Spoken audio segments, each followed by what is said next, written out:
Click and scroll, click and scroll. Data on the way. Low income, Life's online today. privacy and state. Hey! Tap and swipe, day and night. Things that guide our way. Know your rights. Protect your lives. Keep your data safe. Hey! Click by click, tap by tap, data slips through every gap. This is a story of low-income communities in a world that watches but rarely protects. You know what? I've often thought about how technology is supposed to connect us all. But sometimes it feels like those connections come in invisible chains, especially for those who have list. Today we dig into that gap. Hello everyone, my name is Murphy Gunay and today we were talking about digital divide and why privacy awareness is so limited in marginalized communities. I'm here with Varish. Hi Varish! Hi Murphy, thanks for having me. I'm really glad we're starting this conversation because it's something that affects millions of people, but it's often ignored or misunderstood. Yes, that's so true. And imagine a small family where a single phone is the lifeline. A parent uses it for work, emails, a teenager for school assignments, a younger sibling to keep in touch with relatives. So data is precious and so the time is online. In that context, who has the time to worry about privacy settings? Who even knows how to navigate those tricky permissions that pop up every time and you install an app? Let's start with something simple, but I want to hear your thoughts first, Murphy. When we say digital divide, what does that actually look like in real life for low-income families? I think it's easy to think of the digital divide as just lack of internet access or old phones. But what really hits me is how much that lack shapes people's everyday lives. I mean, picture this. A kid wanting to join an online class, but the family's data package only lasts a few hours a week. Or someone who has to walk several blocks to find a public Wi-Fi hotspot, where privacy is basically non-existent because everyone's on the same network.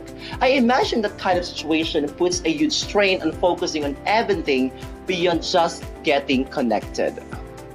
For many people, it looks like shared phones, second-hand devices, limited data, and public Wi-Fi. It looks like unstable connections, borrowed gadgets, and old phones that no longer get security updates. Sometimes it also looks like walking long distances just to find a signal or sitting outside stores and fast food places just to use free Wi-Fi. And in those situations, privacy probably feels like the last thing to think about. I can't blame them. When your phone bill is paid only when there's money left over from groceries, when your internet signal drops in the middle of an important call, or when you share one device with your entire family, your energy goes into making sure you stay connected.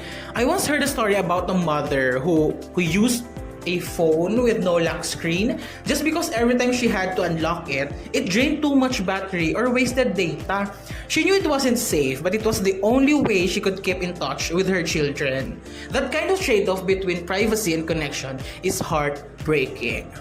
Exactly. When access is hard, privacy becomes the last thing on people's mind. People click accept all just to get to connected. They skip reading permissions, skip reading policies, and just press whatever button lets them move forward. The goal is not safety. The goal is connection. So why is privacy awareness so low in these areas? There's a big lack of digital education. No one really teaches them what data is being collected. Digital privacy isn't always discussed in schools. And in many communities, there are no workshops or talks about online safety. Parents don't always know these things either, so they can't pass the knowledge on to their children. So it's really not their fault. Absolutely not. I try to put myself in their shoes. Imagine someone who's not even sure if they can afford the next phone bill, let alone invest in a VPN or a privacy app. When your day-to-day worries are about where the next meal is coming from or whether your child can attend school. So the digital divide isn't just about access. It's about power, who has it, who doesn't, and what it means to live in a world where your personal information is currency. Thanks for listening. I hope this conversation sparks more awareness and actions. Thank you so much, Parish, for being here. Thank you too, Murphy.